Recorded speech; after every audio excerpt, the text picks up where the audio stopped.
Le jour de mon retour au pays, l'avion a explosé. Je venais d'enfiler mon parachute. Quand une femme fragile comme une poupée de porcelaine s'est précipitée vers moi. Elle a arraché mon parachute. J'ai rugi de colère, voulant m'expliquer avec elle. Mais elle s'est soudainement collée à moi. Ses lèvres douces ont pressé les miennes. Merde, ça faisait 7 ans que je sortais avec ma copine. Je n'avais même jamais goûté la marque de rouge à lèvres au coin de sa bouche. Mais cette femme avait l'air de vouloir me dévorer vivant. Putain. Où est-ce que tu mets les mains? Juste parce que tu es belle. Tu crois pouvoir tout te permettre? Alors que j'étais furieux et que je voulais la repousser. Plusieurs hommes grands et costauds se sont approchés. Elle n'est pas par ici.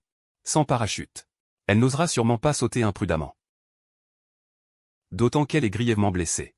Elle doit se cacher dans la foule, continuons à chercher. Je les ai vus partir d'un air menaçant. J'étais un peu paniqué. À ce moment-là, un autre groupe est arrivé. J'ai vu qu'ils tenaient une main dans leurs vêtements. Cette position, est-ce qu'ils auraient une arme? Une arme.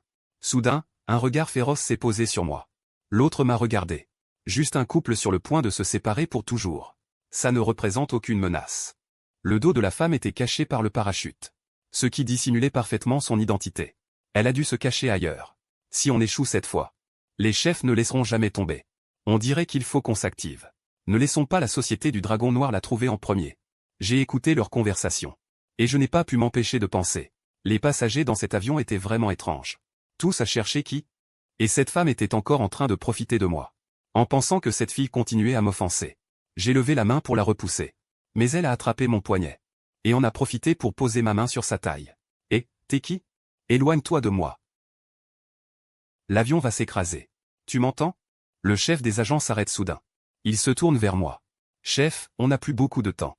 Il faut partir vite. Qu'est-ce que tu regardes? Il suit le regard du chef et me regarde. C'est là que je réalise. Leur regard n'est pas sur moi. Mais sur cette femme mystérieuse. Zut, on a attiré leur attention. À ce moment, l'homme appelé chef sort déjà un pistolet de sa poche. Il appuie rapidement sur la détente. La femme lance une couverture vers eux. Puis elle me tire par la main et saute. Une vitesse stupéfiante. Le parachute s'ouvre dans les airs, nous flottons tous les deux. Une distance modérée s'établit avec l'avion. C'est elle. Elle s'enfuit. Tirez. Les coups de feu résonnent dans l'air. Voyant notre parachute s'éloigner. Le chef crie de rage. Plusieurs hommes enfilent rapidement des parachutes. Ils sautent à leur tour.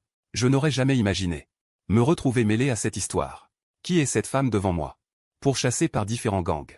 D'où vient-elle? Je m'apprête à l'interroger. Mais je vois ses paupières se fermer doucement. Ses mains qui tenaient ma taille se relâchent. Elle s'évanouit complètement. Et, ne t'endors pas, réveille-toi. Pris de peur, je la serre plus fort. As-tu perdu connaissance? Et, merde, les tirs ont abîmé le parachute. La femme est inconsciente. Je prie en mon fort intérieur. Ciel et terre. Va-t-on tomber ici? En bas, c'est l'immense océan. J'espère que le parachute tiendra encore un peu. Je ne veux pas perdre la vie. Je ne veux pas finir ici si vite. Mettre fin à ma vie de façon aussi absurde. Ce n'est pas ce que je veux. Mais le parachute descend à une vitesse vertigineuse. Je n'ai jamais, en plus de 20 ans de vie. Je ne me suis jamais rendu compte que j'étais si malchanceux. Aujourd'hui, tout m'arrive. Sans que j'aie le temps de réfléchir trop. Plouf. Nous sommes tombés lourdement dans la mer. Une immense gerbe d'eau a jailli. Pris au dépourvu, j'ai avalé quelques gorgées et je suis remonté à la surface. Respirant difficilement, mal à l'aise. Heureusement, je sais nager. Sinon je serais mort aujourd'hui. Après m'être débattu un peu à la surface, j'ai enfin réussi à me calmer. La mer était déjà couverte d'une large tache de sang. Comme si quelqu'un avait renversé de la teinture rouge. Des vagues de rouge sinistres se répandaient dans l'eau. Que se passe-t-il? D'où vient tout ce sang? Je balais la mer du regard. Nulle part je ne vois la femme. Merde. Tout à l'heure, ce groupe a dit qu'elle était blessée. Serait-ce son sang? Cette femme n'est certainement pas ordinaire. Ce groupe pourrait arriver d'un moment à l'autre. Si je m'implique dans cette affaire, je vais sûrement attirer de gros ennuis. Mais si je ne la sauve pas, elle se noiera sûrement. Deux pensées se disputent dans mon esprit. Finalement, je ferme les yeux avec douleur et plonge dans la mer. Je repère rapidement sa direction dans l'eau salée. Je nage vers elle. Utilisant toutes mes forces, je traîne cette femme jusqu'à la rive. Je ne sais pas où nous sommes. À en juger par les filets de pêche accrochés à chaque maison, c'est un village de pêcheurs. Mon regard se pose vite sur une maison, la plus proche et la plus accessible. Je décide d'aller demander de l'aide à cette maison. Je reviens vite te sauver. Je dépose la femme par terre, peu importe si elle peut m'entendre. Je cours seul jusqu'à la porte et frappe. Excusez-moi, il y a quelqu'un? J'ai besoin d'aide. Bonjour, y a-t-il quelqu'un? Ouvrez, s'il vous plaît. Peu de temps après, la porte en bois grince et s'ouvre. Un visage bienveillant apparaît. Une femme est légèrement surprise. Vous êtes ? Bonjour. L'avion dans lequel je voyageais a eu un accident, et quelqu'un est tombé à la mer. Elle est gravement blessée, j'ai besoin de votre aide, s'il vous plaît. La femme leva les yeux vers la silhouette allongée sur le rivage. Elle cria vers la maison. Vieux, sors vite pour sauver quelqu'un. Le pêcheur sortit en deux enjambées.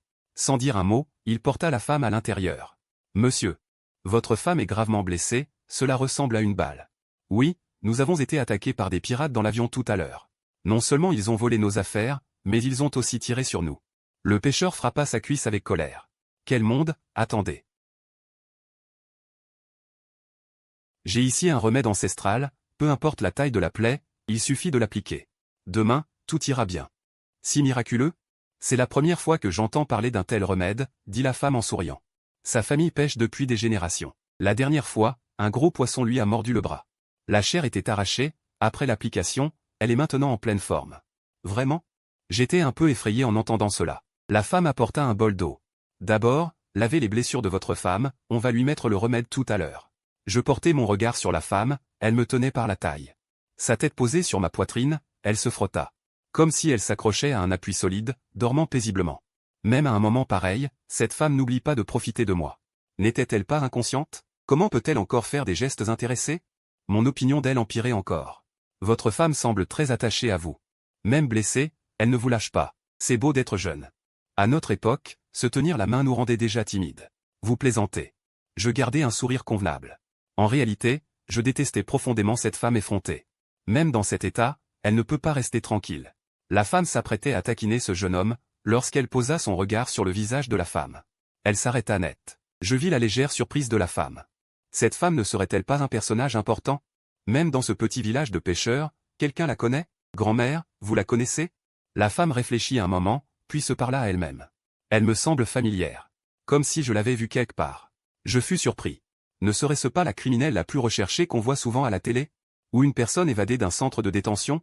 Vu la manière dont elle a été poursuivie tout à l'heure, elle s'est au moins attirée de clans. Grand-mère, réfléchissez bien où vous l'avez vue. C'est une question de vie ou de mort pour moi. Si c'est une personne dangereuse, je contacterai les autorités compétentes immédiatement. Je ne cacherai rien. La femme secoua la tête. Je ne me souviens plus. À voir vos vêtements. C'est sans doute quelqu'un de la ville. Avec une telle beauté, ce doit être un couple de stars. Ne nous flattez pas, où avez-vous vu des stars aussi sauvages que nous? Jeune homme. Tu lui appliques cette poudre. Reviens, le dîner est prêt. Je vais demander à ma femme de t'appeler.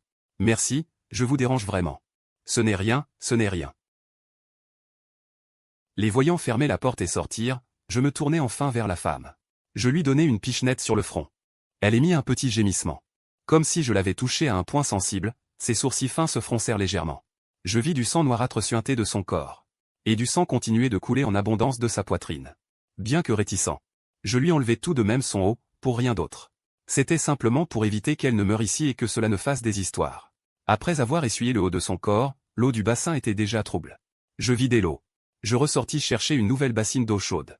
J'étais sur le point de lui nettoyer le bas du corps. Lorsque mes doigts atteignirent son pantalon, j'hésitai. Tant pis, je vais juste frotter rapidement, rien à craindre. Mais ce pantalon est si serré, comment le retirer? Je me creusai la tête un bon moment. Une voix froide s'éleva soudainement. Qu'est-ce que tu fais? J'ai sursauté. La femme attrapa brusquement mon col. Et me tira vers elle. Je me suis retrouvé involontairement appuyé sur sa blessure. Pardon, je t'ai fait mal en te heurtant? Ce n'était pas intentionnel. Je me suis levé précipitamment. Ne te méprends pas. Je voulais seulement t'essuyer le corps pour faciliter l'application du médicament. À voir son regard. Elle semblait avoir mal interprété, alors j'ai continué à m'expliquer. Pourquoi n'arrives-tu pas à défaire ton pantalon? Soudain, une lueur d'amusement impénétrable apparut dans les yeux lumineux de la femme. Qu'est-ce que tu veux voir en le défaisant? Son sourire me glaça le sang. Tu ne penses quand même pas que je m'intéresse à toi. J'ai déjà une petite amie. Je n'aurai absolument aucune arrière-pensée déplacée envers toi. Une personne qui ne sait même pas enlever un pantalon à une petite amie? Qu'est-ce que le monde devient? J'étais un peu vexé et en colère. Tu crois que quand deux personnes sont ensemble, faut-il absolument le faire pour l'autre? Ma copine et moi sommes irréprochables, nous n'avons jamais rien fait. Je l'ai vu. Dans l'avion. Ton baiser était maladroit, un vrai désastre, on voyait que tu n'avais jamais embrassé. Elle n'aurait pas dû en parler, ça m'a encore plus énervé. J'avais gardé mon premier baiser toutes ces années. Pour l'offrir à ma petite amie lors de notre nuit de noces, en nous donnant l'un à l'autre dans notre plénitude. Je n'avais pas prévu que cette femme me le volerait pour rien. Pas besoin de tes commentaires. Furieux, je lui lançai le médicament. Elle eut un petit sourire. Tu ne m'aides pas? Tout à l'heure, tu voulais savoir pourquoi je me retournais? C'est une occasion unique, sache-le. Tous les hommes n'ont pas la chance de voir mon truc. Ma petite amie est bien mieux que toi. Je la regarde, elle, pas toi.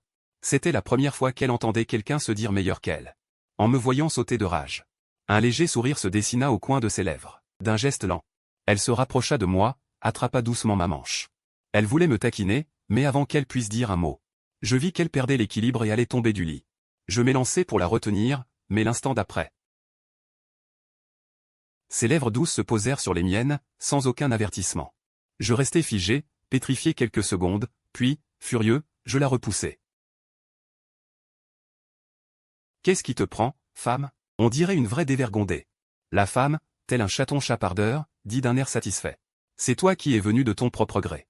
Si tu n'étais pas tombé sous le lit, serais-je venu de moi-même? Je n'ai vraiment jamais vu une femme aussi audacieuse. Les yeux de la femme s'illuminent d'un sourire. Comme si plus j'étais en colère, plus elle trouvait ça amusant. Si tu estimes avoir perdu, tu peux aussi m'embrasser en retour. Je serrai mes fines lèvres. Donne-moi ton téléphone. Pourquoi faire? Je regarde cette femme, devinant en secret son identité. J'ai le sentiment qu'elle n'est pas une bonne personne.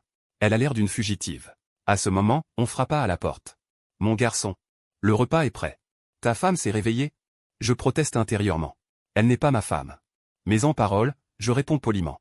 Nous venons vous déranger, désolé. La femme le rappelle délibérément. Tu ne m'as pas encore mis la pommade. Comme si elle parlait à une tierce personne, je me suis retourné pour lui lancer un regard noir. Comme pour dire. Tu n'es pas handicapé, tu ne peux pas le faire toi-même?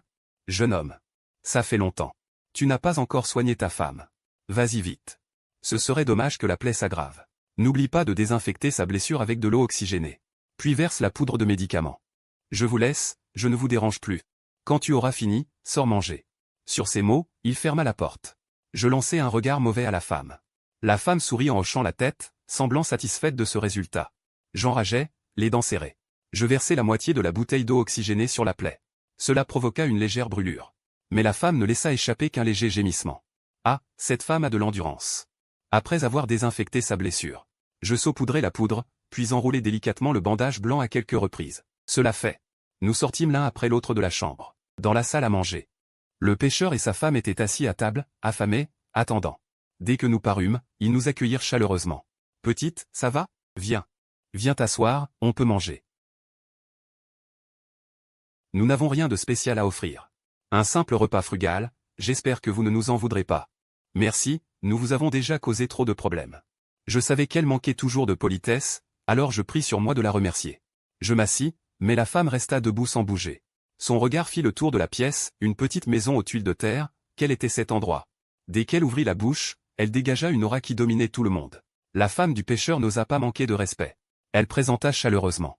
Ici, c'est le village des pêcheurs, situé à la frontière de la ville du Sud. La ville du Sud? J'avais déjà entendu ce nom, à environ 10 heures de route de la ville de l'Est. Donne-moi ton téléphone. Il n'y a pas de téléphone ici, il y a un téléphone au village. Demain, je demanderai à mon mari de t'y emmener, 2 heures suffisent. Il n'y a pas d'autre moyen de communication dans les environs, ici on pêche de génération en génération. On a rarement de contact avec l'extérieur. Je trouvais qu'elle était très impolie, je la tirai pour lui faire signe de s'asseoir. La femme ne résista pas et s'assit à côté de moi.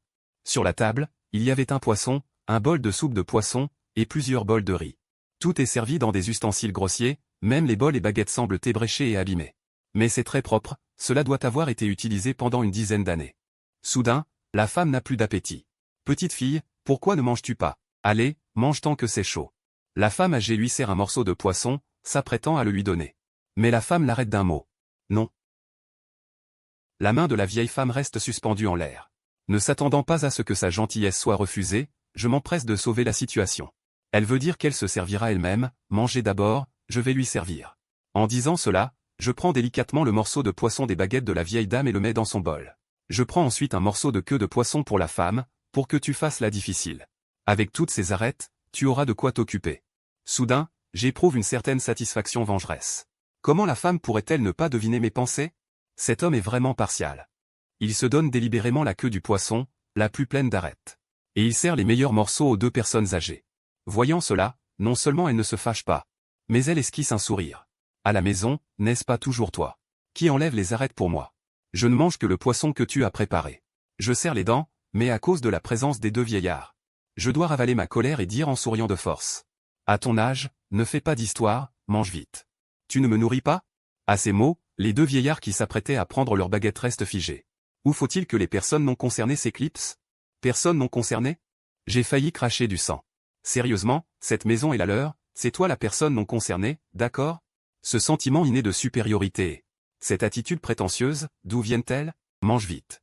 La femme pose sa main sur mon bol et me regarde avec intérêt. Tu veux que je te nourrisse? Tu veux de la soupe ou du riz? Toi. Je serre les dents, incapable de parler. Vous mangez comment d'habitude? Mangez comme d'habitude, ne vous inquiétez pas pour nous. La vieille femme sauve enfin la situation avec embarras. J'allais expliquer qu'il n'en est rien. Mais la femme parle déjà avant moi.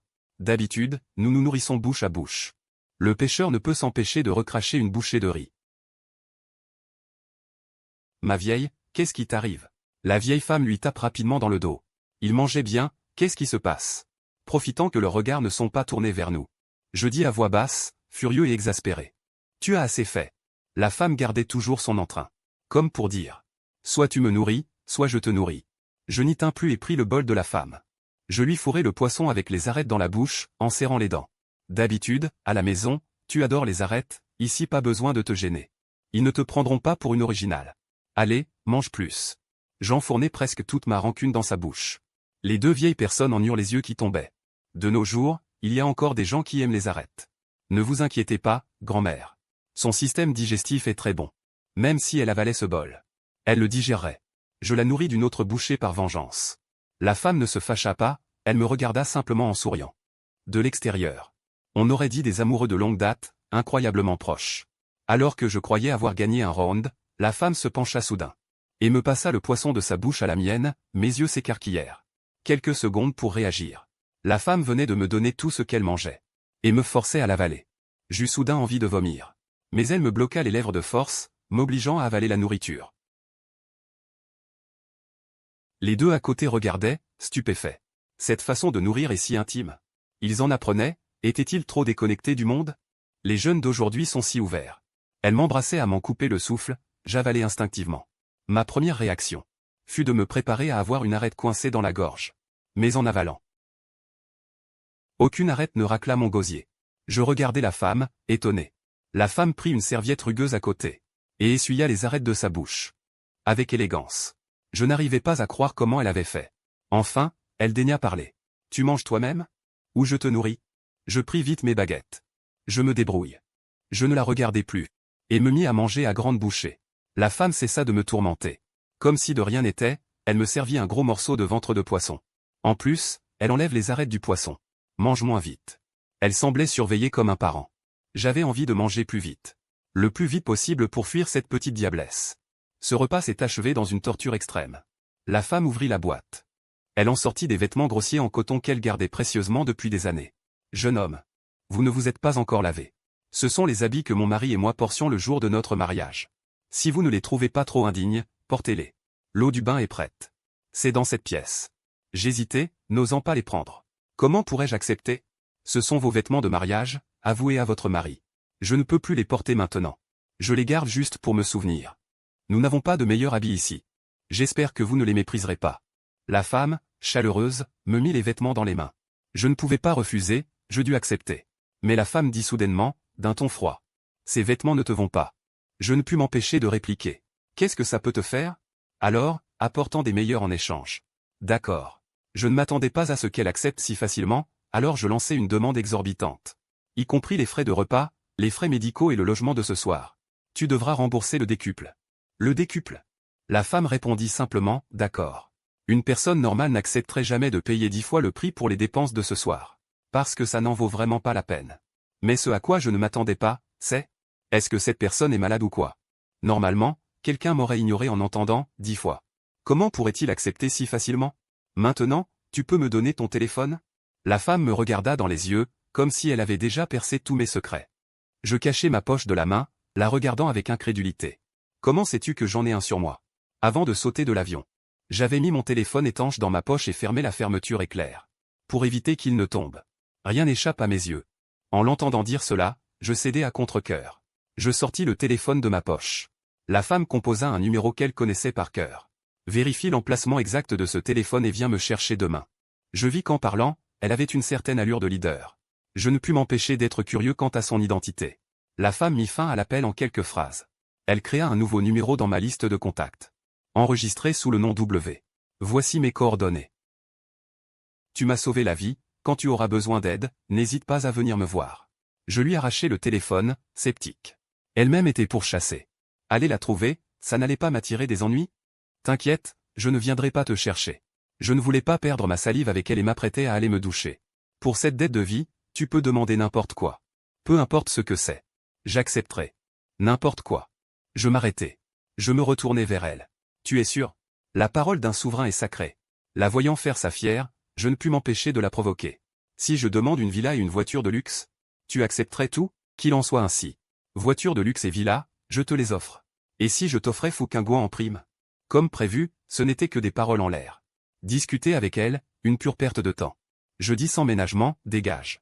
Ne me bloque pas, je vais me doucher. La femme du pêcheur rangeait la vaisselle. Soudain, elle se rappela quelque chose. Cette fille, n'est-ce pas celle qui passait à la télé il y a quelques jours? Fouquingouan, la présidente du groupe valant des milliards? Oui, c'est sûr. C'est elle, je m'en souviens. Le pêcheur réparait son filet. Tu regardes trop la télé. Pourquoi une présidente viendrait dans un endroit comme le nôtre? La pêcheuse rétorqua. Elle prenait l'avion, ce n'était pas une personne ordinaire. Les présidents à la télé. Ne passent-ils pas leur temps à voler d'un bout à l'autre du monde? Le vieux ricana. Ma vieille bête.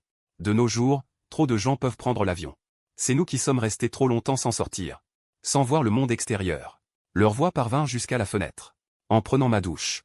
Je me suis rappelé qu'elle s'appelait Fouquingouan. Je murmure quelques mots. Pourquoi ça me semble familier? Je tends la main pour attraper le shampoing. Mais soudain, mes doigts effleurent une chose qui grouille, mon cœur se serre brusquement. Instinctivement, je lève les yeux et pousse un cri étouffé. Ma voix est tendue, contractée. Fouquingouan entendit le bruit et accourut aussitôt. Les deux aînés n'ont pas encore réalisé qu'elle a déjà poussé la porte de la salle de bain. Et qu'elle est entrée. La baignoire en bois est inclinée sur le côté. Je me tiens dans un coin, à moitié habillé. Plutôt désemparé. Fouquingouan s'approcha. Elle pose doucement un vêtement sur mes épaules. D'une voix calme mais pleine de sollicitude. Qu'est-ce qu'il y a? Fouquingouan balait la salle de bain d'un regard tranquille, il n'y a personne d'autre. Mon corps est tendu comme une corde, mes mains agrippent fermement ses épaules. Mes jointures sont crispées, ma voix est très basse, avec une panique à peine contenue. Il y a quelque chose. Elle demande d'une voix douce. Que as-tu vu? Mon corps se raidit, je recule légèrement, les épaules tendues et tremblantes. Mon regard reste fixé sur le coin du mur, ma voix est grave et rauque. Un cafard qui vole. Fouquingouan reste un instant interdite. Puis elle rit doucement, avec résignation et indulgence. Tu as peur des cafards? Pars d'ici. Ma voix est précipitée, presque un ordre. Rien que d'y penser, l'avoir touché tout à l'heure, un frisson me parcourt le dos. Tous mes poils se dressent, le cafard est la seule phobie que j'ai depuis l'enfance.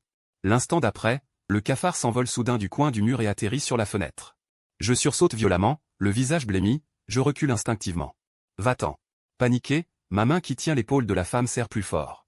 Fouquingouan laisse échapper un gémissement, sa blessure à la poitrine semble être tirée. Ne bouge pas. Sa voix reste pourtant douce. Plus on panique, plus on l'attire.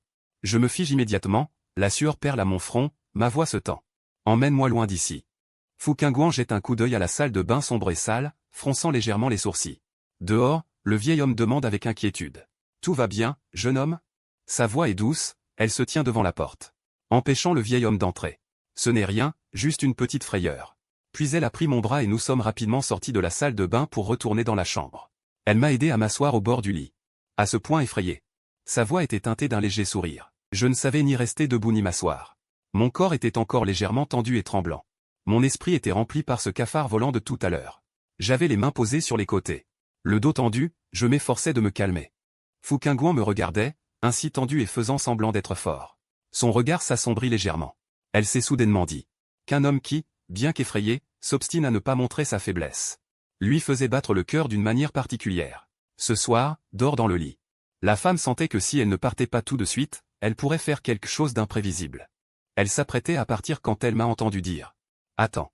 Effrayé, je fixais l'insecte rampant lentement sur le mur. Je n'osais pas le quitter des yeux. Cette pièce avait vraiment de tout. Des araignées, des insectes, des bestioles volantes partout. Tu n'aurais quand même pas peur des insectes? Es-tu un homme? Je secouai la tête, voulant dire que quand j'étais petit, je n'avais peur de rien. Je n'avais peur de rien, mais depuis que j'ai été terrifié par un cafard volant, j'ai une peur viscérale de tous les insectes. Remets d'abord tes vêtements. En entendant la remarque de la femme, je me regardai, ne comprenant pas. En me regardant, je découvris que je ne portais qu'une serviette. Moi qui étais déjà effondré. J'étais encore plus anéanti maintenant. En un tournement, j'enfilai mes vêtements. J'aurais presque eu envie de me suicider. Dors. La femme ne se moqua pas de moi. Après avoir soufflé la lampe à huile, elle s'allongea à côté de moi. Je réalisai. Tu vas dormir ici ce soir? Sinon quoi? J'hésitais. Deux étrangers qui se sont rencontrés par hasard dormant dans la même chambre. Si quelqu'un l'apprenait, ta réputation. La femme m'interrompit. Rassure-toi, je ne m'intéresse pas à toi, d'ailleurs je suis blessé. Il ne peut rien se passer. J'y réfléchis et trouvai que c'était logique. Mais je restais méfiant. Voyant mon air hésitant, la femme dit. S'il y a un cafard, je peux t'aider. Je ne suis pas comme toi. Toi qui as tellement peur des insectes. J'aimais cette remarque. Après une journée harassante, j'étais fatigué. Peu à peu, j'ai baissé ma garde et me suis endormi. Le lendemain matin, le vent hurlant faisait craquer les fenêtres en papier. Je ne sais pas si c'est à cause du vent trop fort ou de la vétusté de cette vieille maison. Plusieurs tuiles du toit furent soulevées. Elles tombèrent bruyamment sur le sol. Alors que l'avion de luxe s'approchait de plus en plus. De plus en plus de tuiles tombèrent, jusqu'à ce que, sans s'en rendre compte, presque la moitié du toit fut arrachée. Les objets à l'intérieur, privés de protection, furent tous renversés par le vent. Même les fenêtres se brisèrent. Les deux vieillards qui arrangeaient les filets de pêche dans la cour furent terrifiés. Ils se précipitèrent pour se cacher dans un coin. Voyant cet avion majestueux tenter à plusieurs reprises d'atterrir. Mais l'espace étant trop petit, il tourna en cercle dans le ciel. Il dut choisir de se poser sur la plage non loin. De nombreux pêcheurs habitant aux alentours sortirent pour assister au spectacle. Ce petit village de pêcheurs isolés n'avait jamais connu une telle agitation. Je fus réveillé par le bruit. Je réalisai que je tenais Fouquingouan dans mes bras en dormant, et je me redressai précipitamment. Heureusement, nous étions tous les deux habillés. Je regardai Fouquingouan. Elle me regardait avec mépris. Hier soir, tu m'as prise comme un oreiller, me serrant dans tous les sens. Tu ne veux pas qu'on dorme? Quoi? Je l'ai tenue toute la nuit? Je me rappelle mon rêve de la nuit dernière. Ainsi, cette chose douce et parfumée que je tenais dans mon rêve n'était ni un chaton ni un chiot. C'était cette femme? Alors tu n'aurais pas pu me réveiller? Je crains que si je te réveille, tu ne deviennes une bête sauvage. Que faire? À ce moment-là, ce ne sera plus juste quelques câlins. Pourquoi cette femme parle-t-elle si mal? Soudain, j'ai compris. Quel était ce bruit dehors tout à l'heure? Mes hommes sont venus nous chercher. Fouquingouan se leva paresseusement. Allons-y. Maintenant? Mais je ne me suis pas encore brossé les dents ni lavé le visage. La femme dit avec ironie. Je t'emmène ailleurs, ou? Tu préfères aller te laver dans cette chambre avec des cafards? En entendant le mot cafard, j'ai immédiatement secoué la tête comme un hochet. Bien que je ne veuille pas partir avec elle. Je n'avais pas d'autre choix. Je sortis de la vieille maison avec elle. Dehors, de nombreux pêcheurs s'étaient rassemblés pour regarder.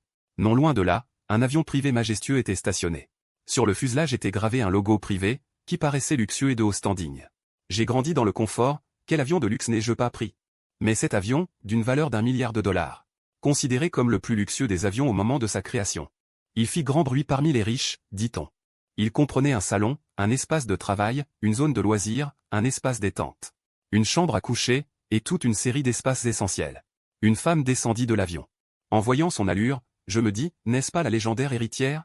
Je n'imaginais pas que cette héritière viendrait vers moi. Avec un sourire discret. Je pensais, mon Dieu. Est-ce une admiratrice? Même si je suis séduisant. Comment cette admiratrice sait-elle que j'ai besoin d'être dans ce petit village de pêcheurs? Mais si ce n'est pas une admiratrice, pourquoi n'arrêtait-elle pas de regarder dans ma direction? La femme s'approchait pas à pas. Si elle me déclare sa flamme, quel prétexte vais-je inventer pour la refuser? J'ai déjà une petite amie. Je ne veux plus d'autres femmes. Alors que j'étais en pleine confusion, la femme passa à côté de moi. Et se dirigea droit vers Fouquingouan. Mademoiselle. Je suis enfin là, je mérite la mort. Je ne m'attendais pas à ce que ces deux groupes stagiaires à bord de l'avion. Quoi? Mademoiselle?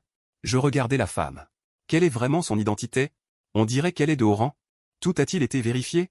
Fouquingouan ne la blâma pas, mais demanda d'un ton léger. Outre le gang du Dragon Noir et l'organisation polaire, il y a un groupe d'origine inconnue.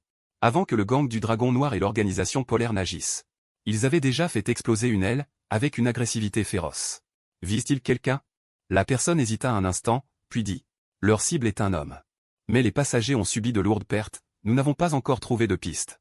Après son rapport, la femme jeta un coup d'œil furtif vers moi. Qui est cet homme?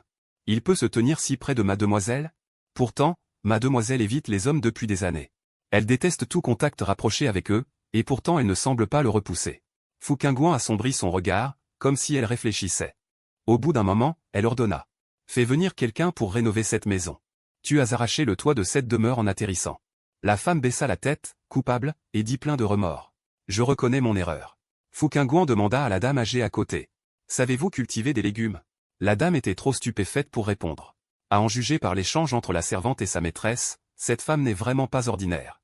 La femme à côté, voyant qu'elle ne répondait pas, fronça légèrement les sourcils. Notre demoiselle te parle. La femme répondit précipitamment. Oui. Donne-lui aussi un potager. Fu Qingguan donna ses ordres puis tourna la tête vers moi. Je ne m'attendais pas à ce qu'elle prenne au sérieux la plaisanterie de la nuit dernière. Pendant un instant, je ne sus comment répondre. Pour le logement, je leur rembourserai une maison toute neuve. Quant aux frais médicaux dont tu parles, Xiao Xiao, fais-leur un chèque d'1 million. Xiao Xiao, entendant l'ordre de sa demoiselle, s'apprêtait à écrire quand soudain une pensée lui vint. Mademoiselle, y a-t-il une banque dans les environs qui accepte l'encaissement des chèques? Il n'y en a pas. Si ce couple reçoit ce chèque dans un rayon de 1000 lieues, sans parler de pouvoir l'encaisser, même s'il le faisait, rapporter l'argent serait très compliqué. Alors en liquide, décida fermement Fu Qingguan. Xiao Xiao prit une valise d'argent liquide de l'avion et la présenta à la femme. C'est un geste de notre demoiselle, veuillez l'accepter. La femme resta figée. Les mains tremblantes, elle ouvrit la valise. À l'intérieur se trouvaient des liasses bien rangées de billets chinois, une quantité si énorme que la femme s'évanouit sur le coup. Ma vieille. Le pêcheur la retint précipitamment, jeta un coup d'œil dans la valise. Et s'évanouit à son tour. Tant de RMB. Ils n'en avaient jamais vu de leur vie. Suis-moi. Fu Qingguan marcha devant. Je me dépêchai de la suivre. À bord de l'avion, la cabine de style européen contenait 8 canapés. Et des systèmes audiovisuels visibles partout. Je savais que c'était le meilleur modèle parmi tous les avions de luxe. Emmène-le se laver. Après avoir donné cet ordre, Fu Qingguan entra dans la salle de bain de sa chambre, me laissant l'autre grande salle de bain. Xiao Xiao fit un geste d'invitation. Monsieur, veuillez me suivre. Je la suivis, voulant demander qui était Fu Qingguan. Mais après réflexion, je jugeais cela inutile, car nous nous séparerions dès l'atterrissage. Et il n'y aurait probablement plus d'occasion de se revoir. Voici les articles de toilette, et là les vêtements de rechange. La salle de bain est par là, avec tout le nécessaire pour la douche. Xiao Xiao présentait les lieux poliment.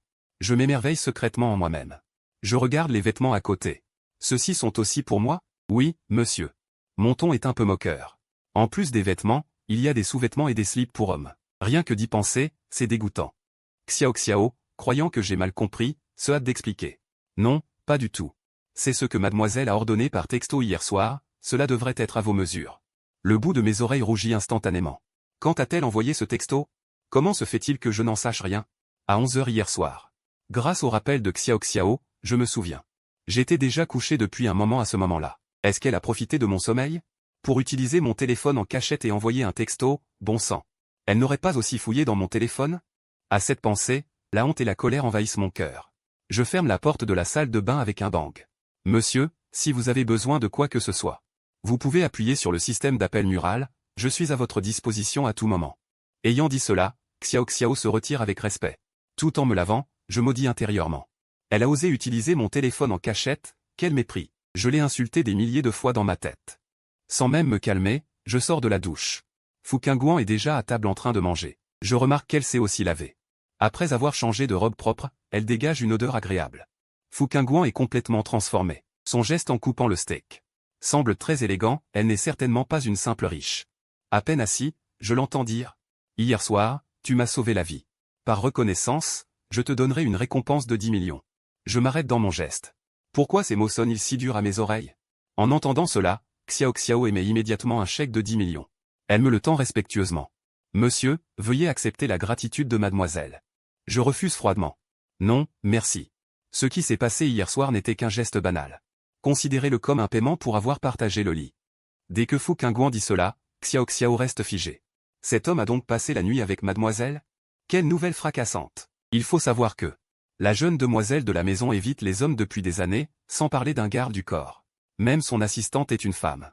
D'habitude, quand le vieux maître voulait lui arranger, elle refusait d'un ton glacial. Vouloir que mademoiselle est un amoureux. C'est plus difficile que de monter au ciel. Quel vent a soufflé hier?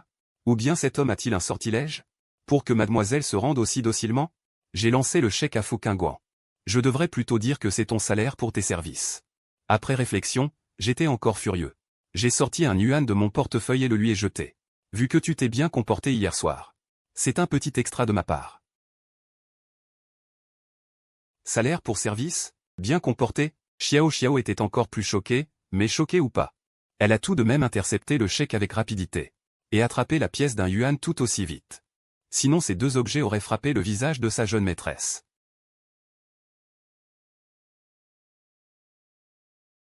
Fu Qingguan me regarda d'un air ambigu, je me raclai la gorge et dis d'une voix grave. J'espère que tu ne parleras pas de ce qui s'est passé hier soir à la légère. Après tout, on n'a rien fait, je ne sais pas. Combien d'hommes tu as dans ta vie, mais moi, j'ai déjà une petite amie. Je te prie de penser un peu à moi, mademoiselle Fu.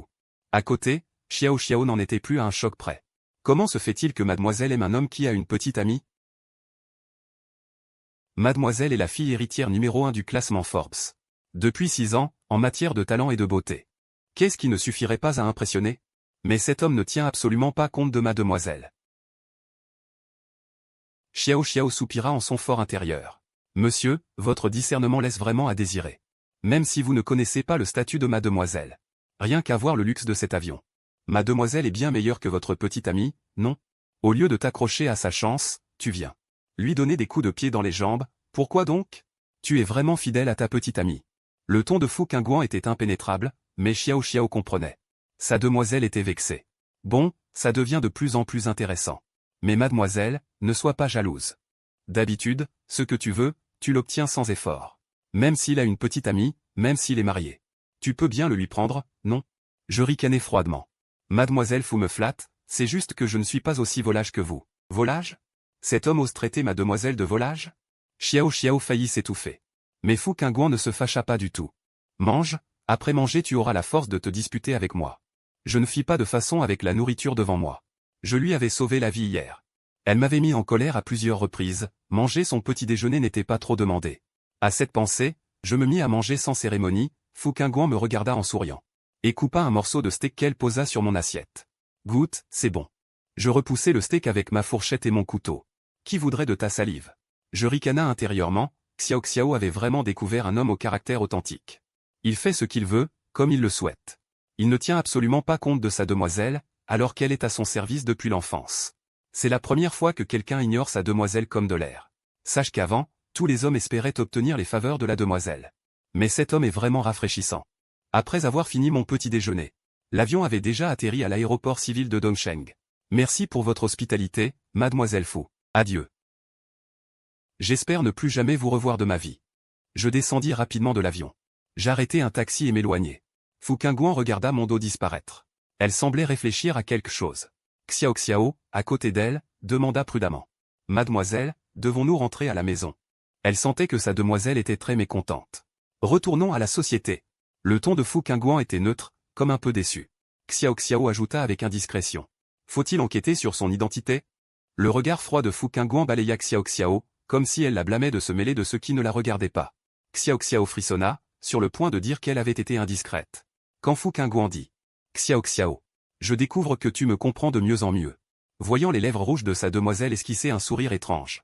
Xiao Xiao frissonna, ne sachant si elle devait se réjouir ou s'inquiéter. C'est la première fois que mademoiselle agit ainsi pour un homme. Tout à l'heure, pour le ramener. Ils étaient passés devant sa propre villa sans s'arrêter. Ils ont volé spécialement jusqu'au seul aéroport civil de Dongsheng. Afin de lui faciliter le transport. C'est inhabituel. Juste une nuit. Xiao Xiao baissa la tête et accepta l'ordre. Oui, mademoiselle. Je vais enquêter immédiatement. Le regard de Fu Qingguan tomba avec intérêt par la fenêtre. Après être monté dans le taxi, je donnai une adresse. Groupe Qingjian, merci. Le chauffeur de taxi, entendant ce nom, demanda perplexe. Vous voulez dire le groupe Qingjian situé sur la route sud de l'Injiang? Y a-t-il un problème? Le chauffeur ouvrit la bouche mais ne dit rien. Ce monsieur n'est probablement pas revenu depuis longtemps. C'est pourquoi il ne sait pas que le nom du groupe a changé. En passant la vitesse, le chauffeur ne fit plus de commentaires et appuya sur l'accélérateur en direction de la destination. Je respirai l'air par la fenêtre. Dongsheng, je suis enfin de retour. Le vent sur mon visage avait un parfum oublié, et mon humeur s'en trouva légère. Soudain, je me rappelai que je n'avais pas encore envoyé de message à mes parents. Tant pis, j'allais apparaître directement. Leur faire une surprise. Aujourd'hui, c'est l'anniversaire de Lunyanian.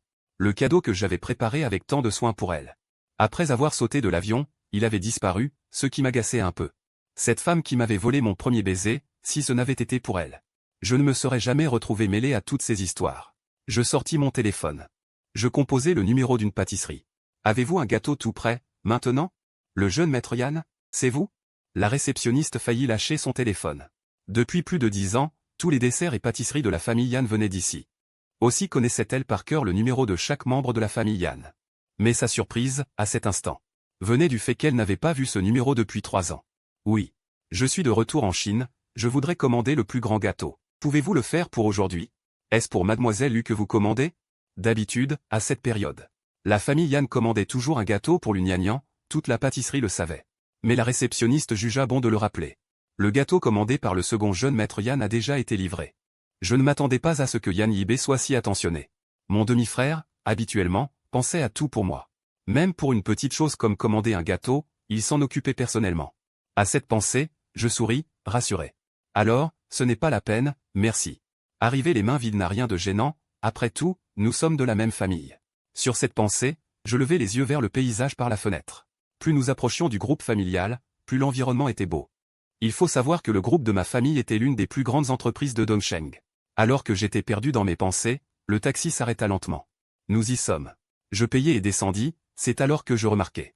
Pourquoi le nom avait-il changé? Qu'est-ce que c'est que ce groupe King?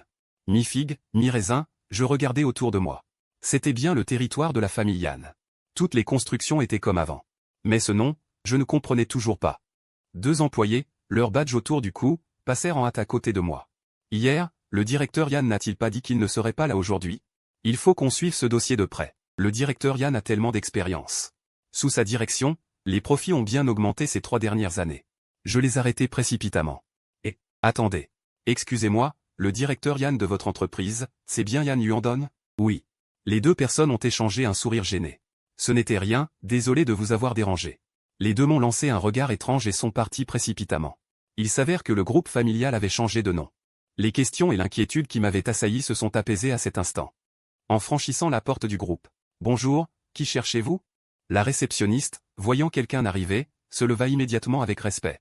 Elle salua avec un sourire doux. Bonjour, je m'appelle Yan Shen, je suis le fils de Yann Yuandong. Et le président directeur général de ce groupe. Pourriez-vous s'il vous plaît l'informer de ma présence? Dites-lui que je suis revenu au pays et que je monte maintenant. À peine avais-je fini de parler. L'autre personne éclata de rire, tout respect disparut. Remplacé par du mépris. Monsieur, vous êtes-vous trompé d'endroit? Il n'y a qu'un seul président directeur général nommé Yann dans le groupe. C'est notre directeur général, Yann Yuandong. Vous dites être son fils? Ici, le directeur général n'a qu'un seul fils. C'est notre président du conseil d'administration, Yann Yibé. Mon frère cadet? Vous ne vous renseignez même pas avant de mentir? J'étais complètement perplexe. Yann Yibé est aussi devenu président? Il y a 3 ans, grand-père est décédé. Quand l'avocat a annoncé le testament, il était très clair. 80% des actions du groupe Qingjian et les actifs de la famille Yann s'élevant à des dizaines de milliards seraient répartis équitablement entre mon père Yann Yuandong et moi. Celui qui remplirait en premier les conditions d'héritage aurait le droit d'hériter. Avant d'hériter du testament. Mon père et moi étions tous 2 les présidents directeurs généraux du groupe. Nous gérions ensemble les affaires du groupe. Le testament ne mentionnait pas du tout Yann Yibé. Yann Yibé n'avait rien à y voir. Je demandais en souriant. S'il y avait une erreur quelque part. Je disais la vérité. Ce Yann Yibé dont vous parlez est mon frère cadet. La réceptionniste sourit poliment. Vraiment? Je travaille ici depuis 3 ans. Et je n'ai jamais entendu dire que le président Yann avait un frère aîné. Mais j'insistais. Yann Yuandong est mon père. Si j'étais un imposteur, comment connaîtrais-je son nom? La réceptionniste eut un tic à la commissure des lèvres. Elle décida de ne plus être polie. Trop de gens connaissent le nom de notre directeur Yann. Mais je ne sais pas d'où tu tiens qu'il n'est pas là aujourd'hui. Alors tu viens ici en te faisant passer pour son fils. Mais je te conseille une chose. L'arnaque n'est pas un bon métier. Elle me réprimande sur un ton maternel. Cela me laisse à la fois amusé et perplexe. Vous vous méprenez vraiment. Je suis son fils, garantie authentique. Et moi, je suis la fille de Jack Ma. Tu as une belle apparence, pourquoi choisir ce genre de sale boulot? Je parie que tu voulais t'introduire dans le bureau de notre directeur Yann pour voler quelque chose? Regarde-toi avec ces fausses marques. Bien habillé, mais en fait un imposteur. Quand je suis entré tout à l'heure, la réceptionniste a cru que tu étais un client important. Mais tu n'es qu'un pur escroc. Je ne vous mens vraiment pas. Mon père et moi sommes tous 2 PDG exécutifs de ce groupe. Hier encore, quelqu'un prétendait être le petit ami de notre présidente Lu. Il faisait du scandale ici. Absurde. Tu ferais mieux d'utiliser cet alibi, il est plus crédible. Je suis encore plus perplexe. Vous parlez de l'Uniagnan? Je suis vraiment son petit ami. La réceptionniste a roulé des yeux et a failli s'évanouir. Et moi, je suis la petite amie de Wang Xikong. Tu es vraiment borné. Si tu ne pars pas, j'appelle la sécurité pour te virer. Je sais qu'il est inutile de discuter avec elle, alors je dis patiemment. Voilà. Passez-moi la ligne interne. Je parle moi-même à votre directeur Yan. C'est le meilleur moyen de prouver mon identité. La réceptionniste a levé les yeux au ciel. Monsieur, si vous persistez, j'appelle la police. Partez vite. Aujourd'hui est un jour faste. Ne nous portez pas malchance. Je continue à demander. Quel jour faste? Tu ne sais pas, hein? Aujourd'hui, c'est l'anniversaire de notre future jeune maîtresse. La présidente lut. Tous les cadres sont allés au jardin suspendu pour fêter ça. Toi, idiot, tu es ici à te faire passer pour le fils de notre directeur Yan. Au lieu d'arnaquer. Tu ferais mieux d'aller là-bas pour voir. À quoi ressemble le vrai fils Yan? Je savais que continuer à discuter avec elle ne ferait que perdre du temps. J'ai arrêté un taxi et suis monté à bord. J'étais à la fois agacé et amusé dans mon fort intérieur. Fallait-il dire que cette réceptionniste cherchait délibérément à m'embêter? Ou plutôt qu'elle était consciencieuse?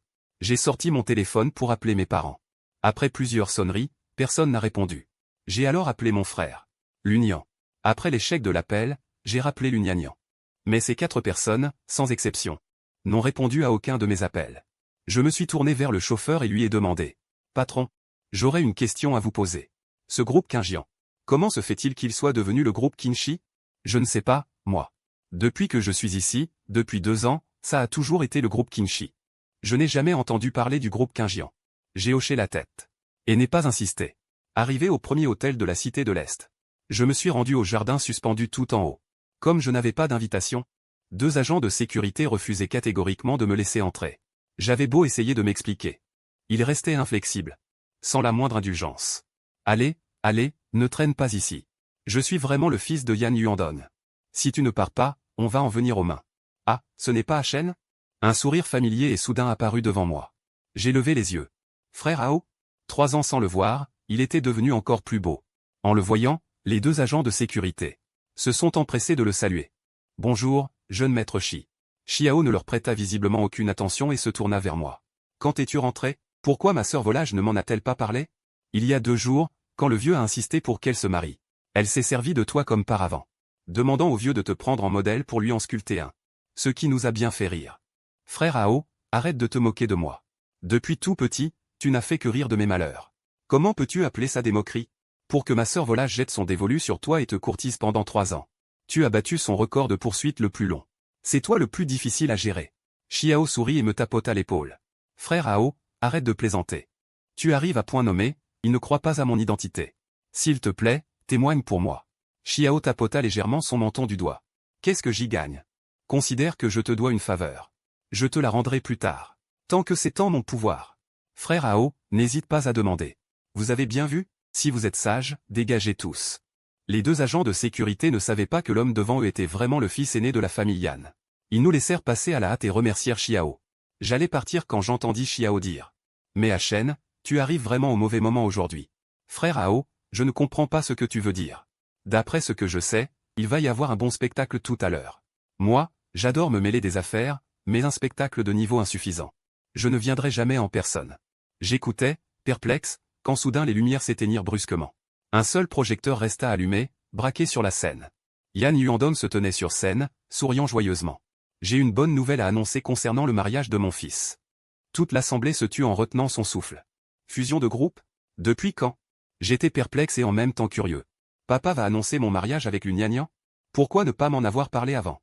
Invitons d'abord la belle-fille de la famille Yan. Lunyanian, monte sur scène. Yan Yuandong commença à applaudir.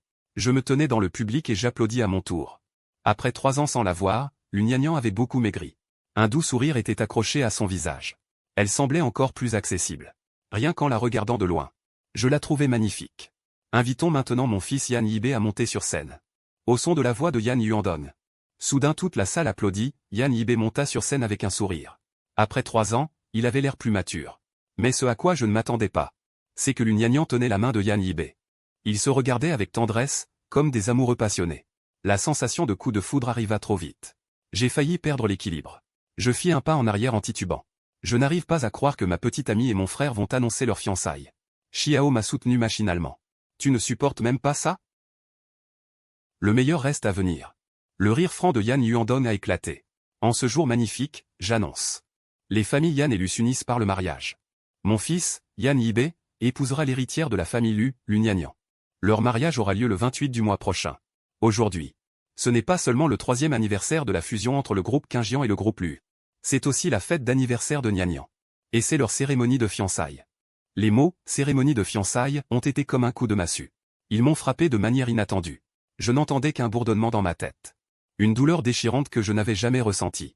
Ma petite amie, que j'aime depuis 8 ans, allait se fiancer avec mon frère. Comment est-ce possible? En ce jour magnifique. J'ai aussi une chose regrettable à annoncer. Mon fils aîné, Yan Shen. L'avion qu'il a pris hier a eu un accident. À partir d'aujourd'hui. Moi, Yan Yuandong, je n'ai plus que Yibé comme fils. Si Shen a eu un accident. En principe, il n'a plus droit à l'héritage. La gestion future de l'entreprise dépendra de Yibé et Nianian. Dès que Yan Yuandong a prononcé ces mots, toute l'assemblée a été stupéfaite. Tout en me pleurant en silence. Ils ont discrètement observé Lu Nianian et Yan Yibé. Ces deux successeurs? Il semble que le groupe Qingjian va changer de main. Je ne m'attendais pas à ce que les choses en arrivent là. Mon père a annoncé ma mort trop tôt. Ce qui me fait sentir que je ne compte pour rien. Même si j'ai eu un accident. Mon père ne me chercherait-il pas? Il y a 3 ans, j'ai envoyé Shen à l'étranger. Je voulais qu'il apprenne les techniques de parfumerie. Pour qu'à son retour, il m'aide à gérer le groupe. Je ne pensais pas que le ciel serait jaloux du talent, on ne peut dire qu'il n'a pas eu cette chance. Aujourd'hui est un jour de joie. L'affaire Shen sera mise de côté pour l'instant. N'en parlons plus. Servez-vous, trinquons. Souhaitons que notre groupe aille de mieux en mieux. Yan Yuandong a levé son verre en signe de toast après avoir fini de parler. Tous les invités levèrent leur verre en réponse. Mon cœur se déchirait comme sous un couteau. Regardant sur l'estrade. Cet homme rayonnant, je n'arrivais pas à croire. Que c'était encore mon père. Papa, désormais nous prendrons soin de toi, Yi et moi. Ne sois plus triste. Lu Nianian, après avoir porté un toast, le soutint par le bras et descendit lentement de l'estrade. Oui, papa. Même si tu as perdu un fils, tu as gagné une fille, Nianian. Le ciel ne t'a pas trop maltraité. Toute chose a son revers, n'est-ce pas? Yan Yibé le soutint de l'autre côté. Yan Yuandong lui tapota l'épaule. Sont également présents aujourd'hui le président Lin du groupe Lin. Et le président Shen du groupe Wanhui. Je vais vous les présenter. Yu Ying, viens aussi. À l'avenir, je voyagerai souvent pour affaires. Il faudra que tu t'occupes des enfants. Que dites-vous là? Je suis quand même la présidente du groupe. Même s'ils ne sont pas mes enfants. Je ferai de mon mieux. La belle-mère Jeanne Yu Ying souriait radieusement. Je les regardais, cette famille de 4. Et me sentis soudain comme un étranger. À cette vue, je ne pus m'empêcher de trembler. Je n'étais absent que depuis 3 ans. Et tout avait changé. Yan Yuandong les emmena saluer les dirigeants des différents groupes. Tous les 4 riaient et parlaient joyeusement. Ils arrivèrent à table et s'apprêtaient à dîner. Si joyeux, qu'est-il arrivé d'intéressant? À ma voix. Les 4 visages changèrent soudainement. Yan Yibé réagit le premier. Les yeux écarquillés, incrédule. Il dit, grand frère, tu es revenu? Quoi? Je ne devrais pas revenir? Tu n'es pas mort? Tu souhaitais ma mort? Non. Je veux dire, c'est impossible. Yan Yibé n'imaginait pas que son frère aîné était revenu vivant. Yan Yuandong avait également changé de visage. Shen. L'avion dans lequel tu étais n'a-t-il pas eu un accident? J'ai vu aux informations qu'aucun passager n'avait survécu. J'ai souri froidement. Alors tu n'as même pas cherché à savoir où j'étais? Tu m'as directement condamné à mort? Je ne peux absolument pas décrire ce que j'ai ressenti à cet instant. Mon propre père a annoncé ma mort. Il l'a dit avec un calme imperturbable. Voyant cela, Jeanne Yu Ying a souri à moitié en reproche, en arrangeant les choses. Shen, tu es trop désobéissant, puisque tu as survécu. Tu aurais dû au moins appeler à la maison. Donner de tes nouvelles. Tu ne sais pas à quel point nous 4 étions inquiets. Nous n'avons pas pu dormir de la nuit. Vraiment, je vous vois tous en pleine forme. Pas du tout l'air d'avoir mal dormi. Je lève les yeux. Au contraire. Pouvoir hériter de mes biens. N'êtes-vous pas très content? Yan Yuandong, remarquant mon émotion, m'a réprimandé immédiatement. Yan Shen. Comment oses-tu parler à ta mère? Je sais pour Nianian et Yibé. Tu n'arrives pas à l'accepter pour l'instant. Mais avec autant d'invités présents. Tu dois au moins préserver la réputation de la famille Yan. Range tes caprices d'enfant. Alors qui se soucie de ma réputation? Je regarde Lu Nianian avec ressentiment. Si seulement elle voulait me donner une explication raisonnable. Je pourrais passer l'éponge. Mais, elle n'a pas la moindre once de culpabilité. Shen, l'histoire entre moi et Yibé. C'est moi qui t'ai trahi. J'ai longtemps tardé à te dire la vérité. De peur que tu réagisses comme maintenant, de façon hystérique. Hystérique? Je suis trahi par mes proches, par ceux que j'aime le plus. Dois-je encore supporter tout cela en silence, sans rancune ni regret? C'est 8 années. Si seulement un jour tu t'étais confessé à moi. Les choses n'en seraient pas arrivées là aujourd'hui. Tu dis m'aimer d'un côté. Et de l'autre, tu veux t'engager secrètement avec mon frère. Lugnagnan, voilà donc ton amour pour moi. En disant cela, je suis à la fois en colère et peiné. Hier encore, elle me disait qu'elle m'aimait sur Ocha. Comment a-t-elle pu changer en un seul jour? Qui peut vraiment prédire les sentiments? Jian Yuyin remit son châle correctement. D'un ton de sage expérience, elle conseilla. Nianian et Yibé sont très amoureux maintenant. Tu aurais vraiment le cœur de briser ce couple? Un fruit cueilli de force n'est jamais sucré. Au lieu de tout briser, il vaut mieux la bénir généreusement. Après tout, nous sommes tous de la même famille. Quelle différence cela fait-il si Nianian te choisit toi ou Yibé? Je hurlai. Il y a une différence. Yibé et Yibé, je suis moi. Je suis le futur héritier du groupe, pas lui. Tu n'as pas entendu ce que ton père vient d'annoncer? Yibé est aussi un héritier maintenant. Tu tombes pile au bon moment, Nianian est enceinte. Yibé est débordé. Tu peux lui donner un coup de main. J'ai failli m'effondrer. Comme frappé par la foudre. Vous. Je n'aurais jamais imaginé qu'ils aient déjà un enfant. Mon frère, dans quelques mois. Mon bébé va naître. Tu vas bientôt devenir oncle. Tu es content? Après ces mots, un éclat de défi provocateur traversa le regard de Yan Yibé. Une provocation si évidente. Comment aurais-je pu ne pas l'avoir? Mon frère, tu as étudié à l'étranger depuis ton enfance, tu es très cultivé. Pourquoi ne pas donner un prénom à notre enfant? Yan Yibé savait très bien que je souffrais. Pourtant il remuait délibérément le couteau dans la plaie. C'est une bonne idée. Approuva Yan Yuandong. Aken. Si tu te sens mal à l'aise. Que l'enfant t'appelle parrain. Et tu pourras aussi choisir son prénom, d'accord? Je ris froidement. Était-ce une aumône? Si tout cela n'était pas arrivé, je n'aurais jamais su que ma propre famille pouvait être aussi éhontée. Alors appelons-le Yan Jianli. Je dis avec un sourire froid. Et si cet enfant, une fois grand, s'éloignait peu à peu de vous? Jian Yuyin dit avec colère. Yan Shen. Ces années, les bonnes manières que je t'ai apprises n'ont donc servi à rien?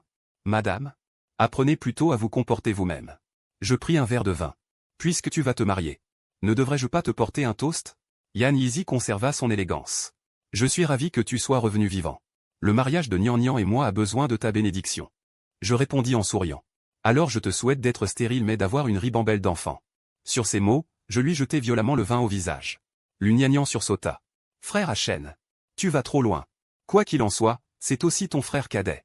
Comment as-tu osé faire ça? Tu n'as aucune éducation. Yan Yuandong n'aurait jamais imaginé que je commette un acte aussi grossier. Mais je ne trouvais rien de mal à mon comportement. Je pris plutôt un autre verre. Et m'approchai de Lugnagnan. Ce toast est pour toi, que nous ne nous revoyions plus jamais. Ayant dit cela, je projetai le verre en avant. Jian Yuyin voulut l'arrêter, mais il était déjà trop tard. Le liquide écarlate ruina le maquillage de Lugnagnan. Je voyais mon père et ma petite amie tenir tellement à une autre personne.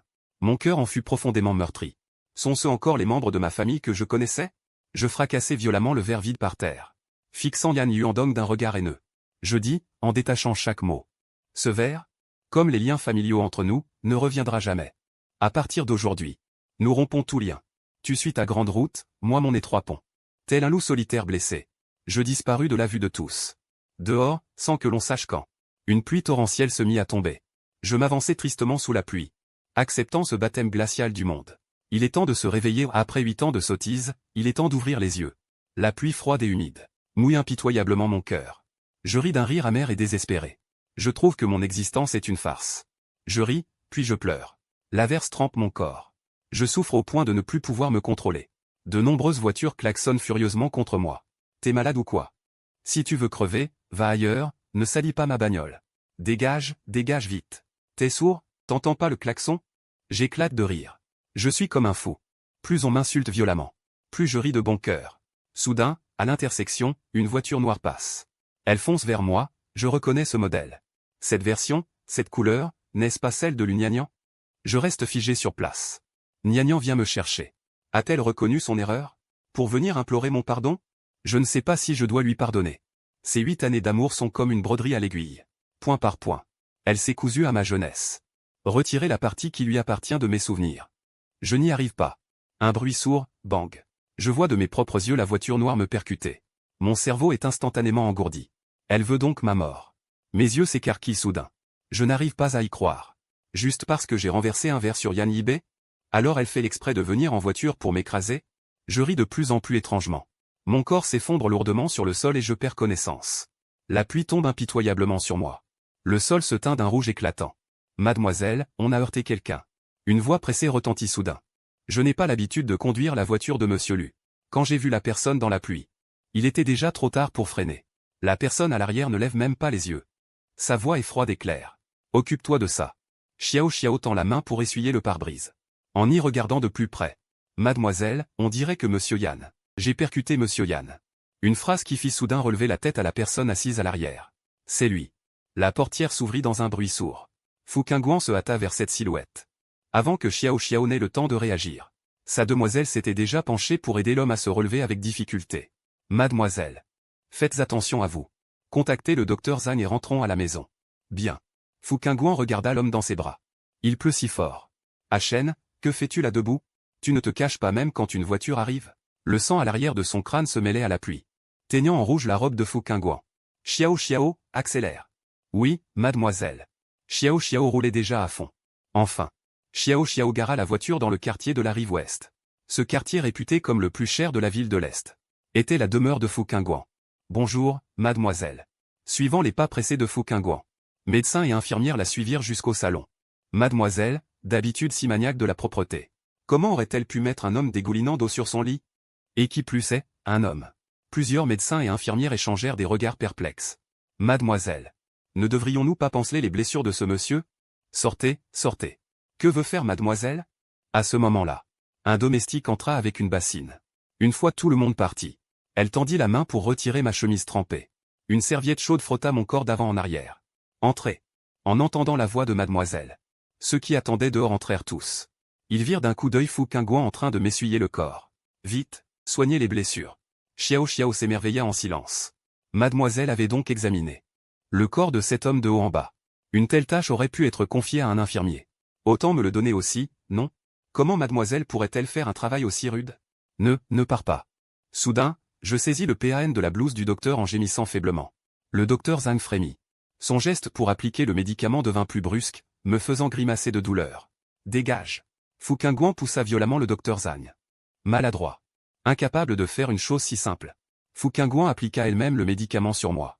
Pourquoi me traites-tu ainsi? Pourquoi? Que se passe-t-il? Chen s'est fait maltraiter? Xiao Xiao, va vérifier ce qui s'est passé. Oui. Depuis quand mademoiselle se soucie-t-elle autant d'un homme? En outre, remplacer tous les domestiques par des hommes. Comme Fu Qingguan évitait les hommes depuis longtemps. Les serviteurs de la maison étaient tous des femmes. C'est pour cela qu'elle avait elle-même essuyé mon corps tout à l'heure. Monsieur, vous êtes réveillé. Vous êtes? Je suis le domestique chargé de veiller sur vous. Où sommes-nous? Pour répondre à monsieur, ici c'est le quartier des villas de la rive ouest. Le quartier des villas de la rive ouest? Le quartier résidentiel de villas françaises le plus cher de l'Est? Comment suis-je arrivé ici? Vous vous souvenez quand l'assistant vous a accidentellement heurté? Avant que je puisse réfléchir, une douleur soudaine a frappé l'arrière de ma tête. Vous vous êtes cogné en tombant. La blessure n'est pas profonde. Il vous a déjà fait un pansement. J'ai réfléchi un moment. Avant de me rappeler le déroulement des événements. Alors que je voulais me lever, le domestique s'est empressé de me retenir. Vous n'avez tout de même pas oublié qui est notre demoiselle? Je n'en ai vraiment aucun souvenir après avoir été renversé par la voiture. J'ai perdu connaissance. Qui m'a sauvé? Je n'ai même pas eu le temps de voir. Et votre demoiselle? Elle est allée prendre un bain. Aujourd'hui, pour vous sauver, elle a été un peu mouillée sous la pluie. Sans m'en rendre compte, je portais un peignoir de bain. Qu'est-ce que cela signifie? Monsieur, vous avez été trempé par la pluie. Dans l'urgence, pour éviter que votre rhume ne s'aggrave. Nous vous avons spécialement donné un peignoir. Mais, comment as-tu fait pour le changer? C'est toi qui m'as aidé. Monsieur. Avez-vous d'autres malaises? Non, plus rien. Au fait, où sont mes vêtements? Je les ai lavés et mis dans la sécherie. Veuillez patienter. Je vais les chercher tout de suite. Le domestique s'inclina respectueusement et sortit. J'examinais les lieux autour de moi. La pièce était remplie d'une décoration raffinée et luxueuse. Même les manières du domestique étaient parfaites. Cela montrait bien que le maître de maison était de haut rang. Même si la personne qui m'a percuté en voiture n'était pas l'Uniagnan. Mais notre relation de 8 ans avait déjà poussé en un grand arbre dans mon cœur. Maintenant, on l'a déraciné. La douleur me faisait trembler même en respirant. Monsieur, vos vêtements sont arrivés, encore un peu humides. Voulez-vous les porter? Je fis un grognement d'acquiescement. Vous pouvez descendre maintenant. Je me débrouillerai pour le reste. Je venais de défaire ma serviette de bain. Quand soudain j'entendis une voix séduisante. La porte s'ouvrit. J'ai appris que tu étais réveillé. Une silhouette fine entra. Je ne m'attendais absolument pas à ce que quelqu'un entre à ce moment-là. C'est toi. Que fais-tu ici? La femme plissa ses lèvres rouges et dit. C'est chez moi. Quoi? Je restai stupéfait quelques secondes. Sors. La femme rit doucement. Est-ce ainsi qu'on chasse le propriétaire? Il n'y avait rien à voir, pourquoi tant de bruit? Comment ça, rien à voir? C'est scandaleux. Tes parents ne t'ont-ils pas appris les bonnes manières élémentaires? Entrer sans frapper. Pourquoi frapper dans ma propre chambre? Je n'en croyais pas mes oreilles. C'est ta chambre? Les vêtements que tu portes ne sont pas encore secs. Si tu ne veux pas aggraver ton rhume, enlève-les vite. Vraiment? Je t'apporte des vêtements et je me fais gronder. Qu'est-ce que le monde devient? J'ai secoué la tête. J'ai attrapé un rhume. Pas étonnant que j'ai la tête qui tourne.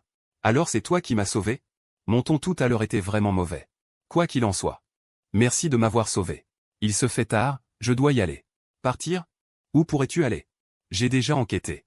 Ce qui s'est passé au jardin suspendu. Je le sais très bien. Je peux d'abord aller à l'hôtel. Il est si tard.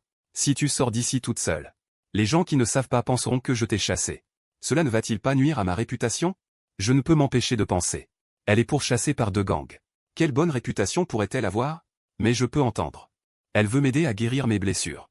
De plus, tu m'as sauvé, je considère cette dette comme remboursée. Reste ici jusqu'à ce que tu trouves un logement. Fouquingouan ajoute après avoir dit cela. Sois tranquille. Je ne m'intéresse pas au singe maigre. Singe maigre? Tu oses m'appeler singe maigre? Tu as encore mal à la tête? Non. Alors repose-toi, je vais voir si le dîner est prêt. Je regarde les vêtements de rechange tout neufs dans mes mains. Cette taille, ce style. Ne serait-ce pas acheté spécialement pour moi?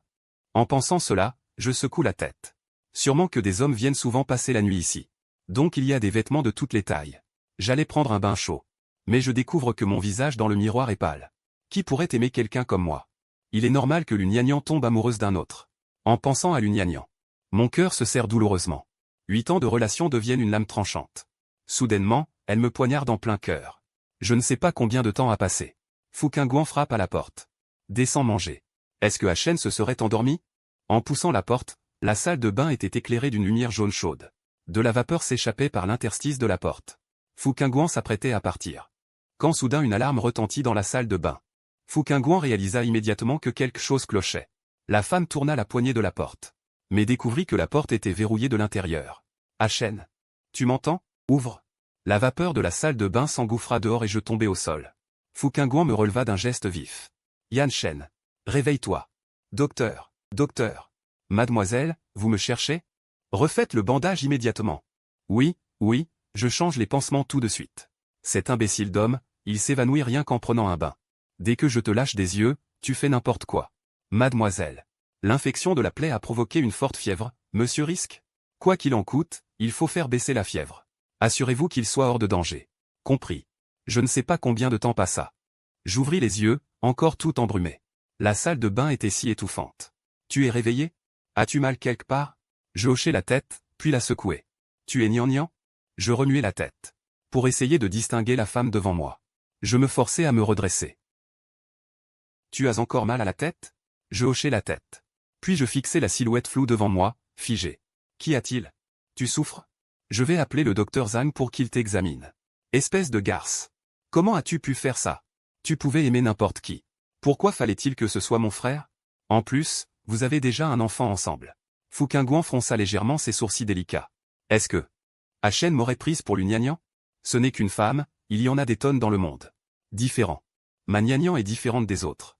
Tu viens de dire que tu es mal à l'aise, je vais appeler un médecin pour t'examiner. Inutile. Ici, ça fait mal. Pourquoi tu ne m'aimes plus? Dis-moi ce que j'ai fait de mal. Je peux tout changer. La seconde suivante. J'ai immédiatement enlacé Fouquingouan et l'ai embrassé. Fouquingouan sentit son corps s'échauffer. Même son regard devint flou. Hachen sera mienne tôt ou tard, mais pas maintenant. Le Hachen d'aujourd'hui ne sait même pas qui je suis. Le lendemain matin. Quand j'ouvris les yeux, il n'y avait plus personne dans la chambre. À moitié endormi, je me rappelais m'être évanoui dans la salle de bain la veille sans savoir comment. Je n'avais aucune idée de ce qui s'était passé ensuite. À ce moment-là, une domestique qui nettoyait le salon me vit descendre. Monsieur Yan, vous êtes réveillé. Je vais vous conduire au rez-de-chaussée pour le petit déjeuner. Non, merci. Où est mademoiselle votre maîtresse? La domestique sourit. Mademoiselle est partie tôt ce matin pour une interview. Une interview? Alors que j'étais perplexe. L'écran de télévision diffusa soudain une interview financière. La PDG du groupe. La demoiselle célibataire qui occupe la première place du classement des riches depuis 6 ans. Oui, c'est notre demoiselle. Pas étonnant. Je trouvais son nom familier. En fait, elle est la PDG du groupe Shangang. J'avais imaginé en secret beaucoup de ces identités possibles. Mais je n'avais jamais imaginé celle-ci. Notre demoiselle est remarquable, n'est-ce pas? Si monsieur Yan épousait mademoiselle, vous deux pourriez donner naissance au plus bel enfant du monde. Bébé? Je changeai de sujet et demandai. Savez-vous où est passé mon téléphone? Le téléphone de Monsieur Yann a été mouillé par la pluie hier. Après l'avoir emmené réparer. Il se trouve dans la pièce d'où vous venez de sortir. Merci. Je retournai dans la chambre et effectivement. Après l'avoir allumé, le signal était au maximum. Pourtant, je ne m'attendais pas à ce cas par les prévisions météo. Aucun membre de ma famille ne m'envoie un message. Ni ne m'appelle pour savoir où j'étais. Hier, je suis sorti sous la pluie. Personne ne se soucie donc de savoir si je suis vivant ou mort? J'ai regardé mon téléphone pendant quelques minutes. Un sourire amer s'est dessiné au coin de mes lèvres. Comment ai-je pu être aussi stupide? J'ai composé un numéro familier. Yang Yang, c'est moi. Chen? Espèce de petit salaud. Tu m'appelles enfin. Où étais-tu tous ces jours? Pas la moindre nouvelle. Je viens te faire mon rapport, non? Tu m'appelles soudainement avec un numéro chinois. Tu es rentré en Chine sans me le dire? Me laisser seul aux États-Unis? T'as vraiment pas de cœur. J'avais des affaires à régler en Chine, c'est pour ça. Revenons à nos moutons. As-tu déjà entendu parler de Fu Qingguan? Tu veux dire la PDG du groupe Shangang, Fu Qingguan? Bien sûr que oui. La célibataire numéro 1 du pays. La femme dont rêvent tous les hommes pour se marier. Pourquoi? Tu lui dois de l'argent? Ou tu veux devenir son gendre? À quoi tu penses? Je suis vraiment impressionné par l'imagination de mon amie. Je suis chez elle en ce moment. Quoi? Yan Chen, je ne te le fais pas dire? Comment peux-tu tromper l'Uniagnan avec une autre? Certes, Fu Qingguan est appétissante. Mais tu ne peux pas. Qu'est-ce que tu racontes encore? Il s'est passé beaucoup de choses ces 2 derniers jours. Je sais que si je te le dis maintenant, tu ne me croiras sûrement pas. Nian sortait avec eBay depuis longtemps. Elle entretenait une relation avec moi tout en couchant avec eBay. Maintenant, elle a même un enfant. Quoi? Cette Nian a osé faire ça? Je n'ai appris la vérité qu'hier. Hier, c'était son anniversaire. Mais je n'aurais jamais imaginé qu'elle se fiancerait avec mon frère cadet. Tu sais quoi? Hier, c'était aussi le 3e anniversaire de la fusion de notre groupe Qingjian. Quelle fusion? Ils ont fusionné depuis 3 ans, et je ne l'ai su qu'hier. N'est-ce pas stupide? Même l'héritage à mon nom est devenu incertain. Tu sais quoi? eBay est maintenant le président du groupe. Même tante est devenue présidente. Comment ça se fait? Je me souviens du testament que ton grand-père a rédigé à l'époque. Il n'y était pas inclus. Oui. Leurs intentions sont claires. D'un côté, ils intègrent le groupe en avance. Ils établissent de bonnes relations avec les employés internes. De l'autre, ils attendent que mon père hérite pour en récupérer une part. Je dois dire, ils ont bien calculé leur coût. C'est insensé? Attends-moi, moi, Yang Yang, je vais retourner te venger. Non, non, non, jeune maître. Tu ne trouves pas que j'ai déjà assez de problèmes? Je t'appelle maintenant. Juste pour te demander quoi faire. Que faire d'autre? Bien sûr, reprends d'abord l'héritage. Je marquai une pause, puis dis. Tu ne sais pas. Pour hériter, il faut remplir 2 conditions. Celui qui les remplit en premier, entre mon père et moi, aura le droit d'hériter. Premièrement, les 2 parties doivent réussir à reproduire le parfum QV13, la dernière création du groupe Qingjian. Qu'est-ce que le QV13? C'est le dernier parfum que grand-père a créé avant de mourir. Il n'a jamais été commercialisé. Il y a 3 ans, père m'a envoyé à l'étranger apprendre les techniques de parfumerie. Ton père, cet homme si rusé et perfide. Comment pourrait-il te laisser hériter? Il a dit que, quel que soit l'héritier, il faudrait penser au lien père-fils. Et partager l'héritage, non? Je répondis d'un « Mossad ». Je pensais la même chose au départ. Mais je ne m'attendais pas à ce qu'après 3 ans d'études, à mon retour, la maison soit devenue tout autre. Cette fameuse recette. L'as-tu développée pendant ces 3 ans? Non. La fabrication de ce parfum est très complexe. Même si, depuis mon enfance, je peux identifier toutes sortes d'odeurs. Face à ce parfum, je m'incline humblement. Je ne peux en distinguer qu'une ou 2. Et le processus de fabrication exige une précision temporelle extrême. Un léger écart. L'odeur est différente. Que faire? Votre première condition est déjà si difficile. 3 ans de recherche sans rien trouver. À mon avis. Est-ce que ma vie n'a plus d'espoir? Tu viens de dire que pour hériter, il faut remplir 2 conditions. Quelle est la deuxième? L'héritier doit fonder une famille heureuse et épanouie. Quoi? Un niveau de difficulté si élevé? Ton grand-père ferait mieux de dire que tu n'hériteras pas. Yang Yang pense que mon grand-père cherche à nous embêter. Mais ton grand-père t'aimait tant autrefois. Comment aurait-il pu fixer un seuil d'héritage aussi élevé? Qu'est-ce qu'il veut vraiment? En fait, ce n'est pas surprenant. Il espère que je réussirai dans mes études et que mon mariage sera heureux. Je crois qu'il utilise l'héritage pour me motiver, espérant que j'aurai un avenir brillant. Que j'aurai un avenir brillant. Yang Yang hocha la tête. Ce que tu dis a du sens. Je commençais à m'inquiéter. Papa a déjà rempli la 2e condition d'héritage. Il a une famille, il ne manque plus que la première condition. Tant qu'il mettra au point la formule du QV13 avant moi. Le groupe Qingjian et les dizaines de milliards d'actifs sont le fruit de toute une vie de travail de grand-père. Si tout cela tombe entre les mains de ma tante et de mon neveu, grand-père ne reposera jamais en paix dans l'au-delà. Alors, qu'est-ce que tu comptes faire? Je demandai d'une voix grave. Ces 3 dernières années, c'est papa qui a géré le groupe, personne n'est au courant. Papa et moi avons le même poste, nous sommes tous deux présidents par intérim du groupe. Ce qui m'inquiète, c'est que les employés le considèrent déjà comme le véritable président du groupe. Pour m'empêcher de revenir réclamer l'héritage. Tante a peut-être déjà placé ses hommes. À l'intérieur du groupe, il est possible que je sois évincé avant même d'avoir pris le fauteuil de président par intérim. Et le testament? Sors le testament et montre-le à ces gens. À quoi bon? Le testament est resté à la maison il y a 3 ans. Quand je suis parti à l'étranger, je ne l'ai pas emporté. Je devrais y retourner maintenant pour le récupérer? Bien sûr que oui. Tu dois absolument y retourner pour le prendre. Comme tu le dis, le groupe Quingian est l'œuvre de toute une vie de ton grand-père. Tu dois le récupérer coûte que coûte. S'il tombe entre des mains étrangères, ton grand-père en aura des remords éternels. C'est logique, ce qui m'appartenait au départ. Comment pourrais-je le céder si facilement? Autrefois, j'aurais volontiers laissé tout mon héritage à mon père. Mais maintenant, tout a changé. Mon père n'est plus le bon père aimant d'autrefois. Ou plutôt, il n'a jamais été un homme bon. Je m'en suis juste rendu compte tard. Pour cette rare visite à la maison, je ne dois laisser personne voir ma faiblesse. Monsieur Yann, vous partez? Mademoiselle a dit que tant que vous n'êtes pas guéri, vous ne pouvez aller nulle part. Je sors juste prendre l'air, d'ailleurs. A-t-elle le droit de contrôler ma liberté? Si vous partez, je devrais en répondre à mademoiselle. Sinon, laissez-moi d'abord téléphoner à mademoiselle pour la prévenir. De peur qu'elle ne nous reproche notre négligence. Nos jours deviendront difficiles ensuite. Vous décrivez votre demoiselle comme un monstre redoutable. Est-elle vraiment si effrayante? Le domestique hésita puis acquiesça. Encore pire qu'un monstre redoutable. Ce que monsieur Yann a vu, c'est son côté doux et patient.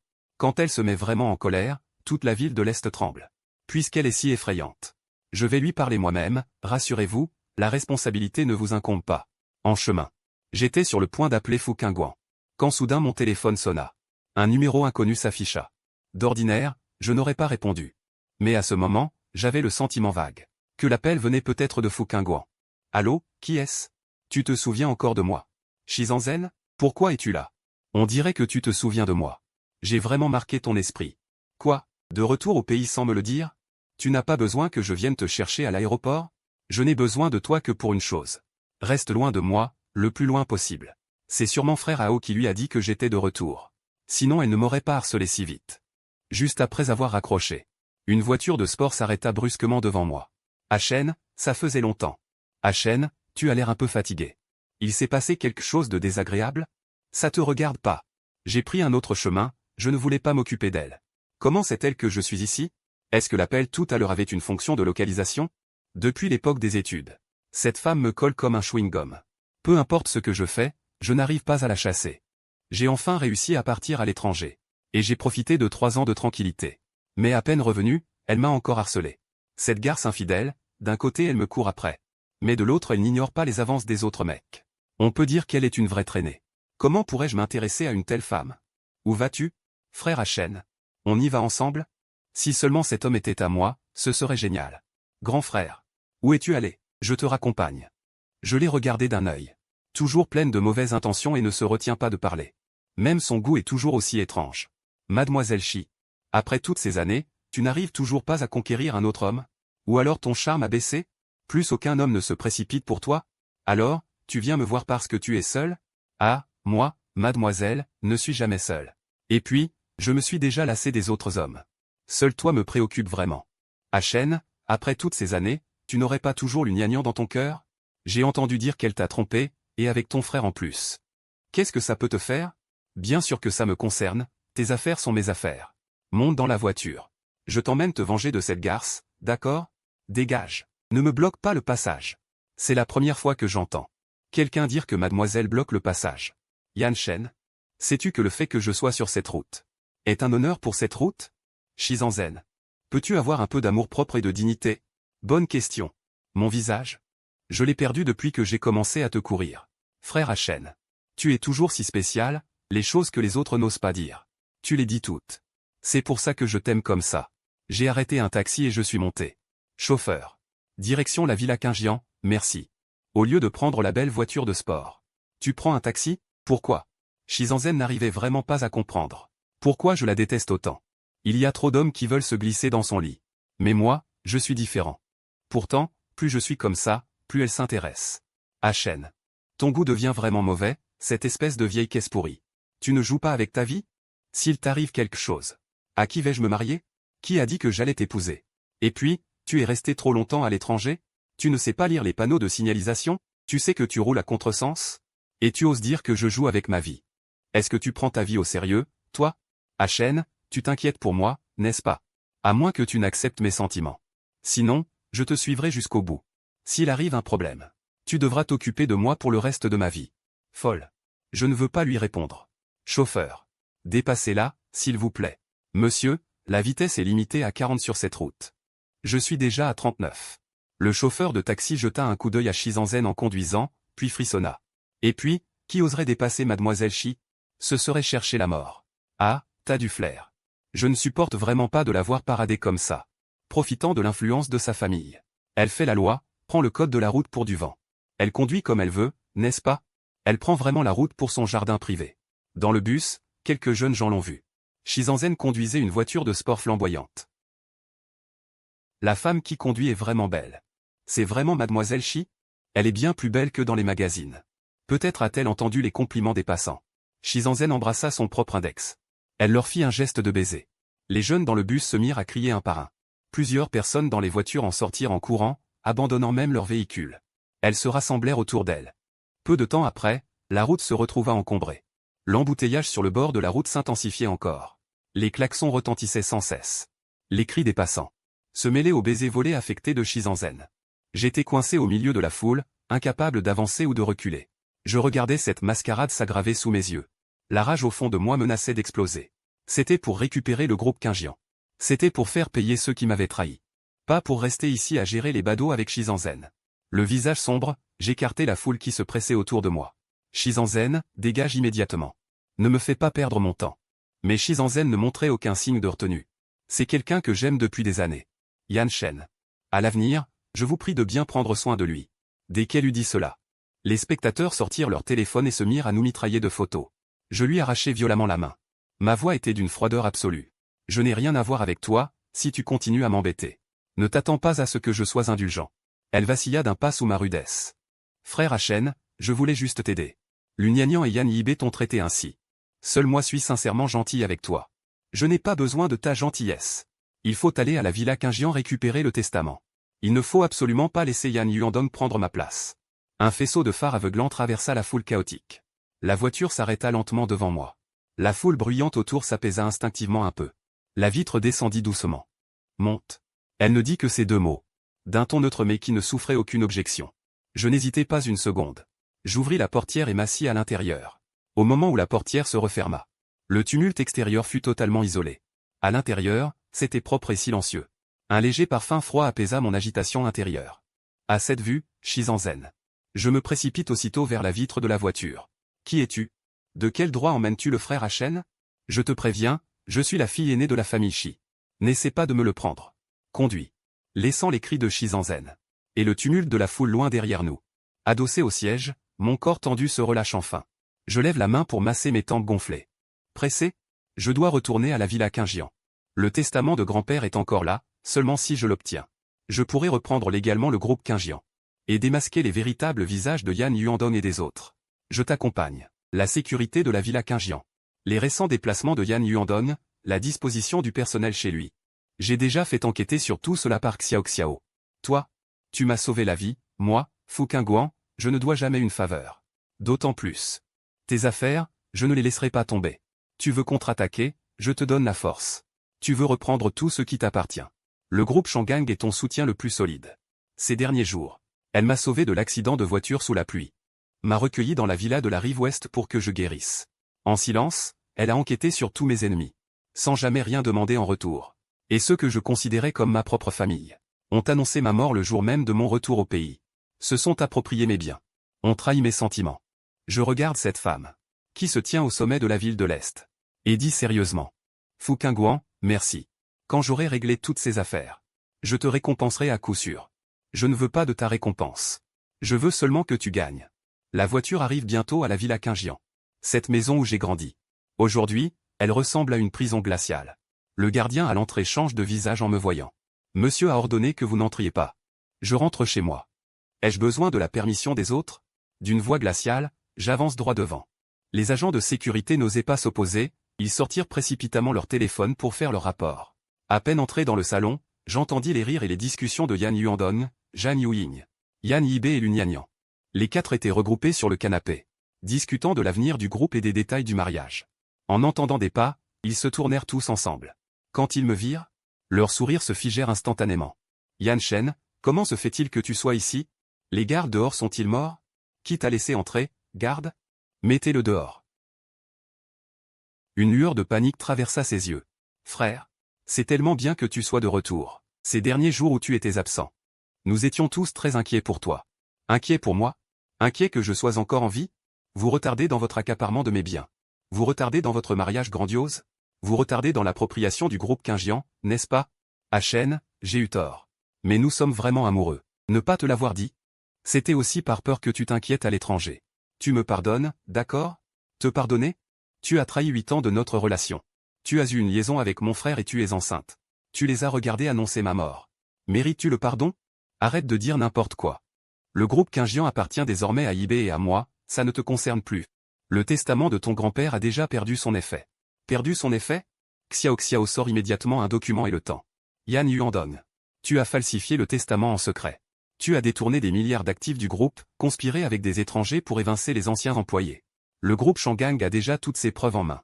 De plus, la formule du parfum QV13 laissée par grand-père, je l'ai déjà synthétisée avec succès. Ajoutez à cela que je suis célibataire et apte à fonder une famille. Je remplis parfaitement les conditions d'héritage. Je jette l'original du testament et la certification de la synthèse du parfum sur la table. Le visage de Yan Yuandong blêmit, il s'effondre sur le canapé. Zhang Yuling tremble de tout son corps. Elle n'a plus son arrogance d'antan. Yan Yibei détourne le regard. N'ose pas me regarder en face. Lun Yanyan est complètement effondrée. Elle s'effondre par terre, pleurant à chaudes larmes.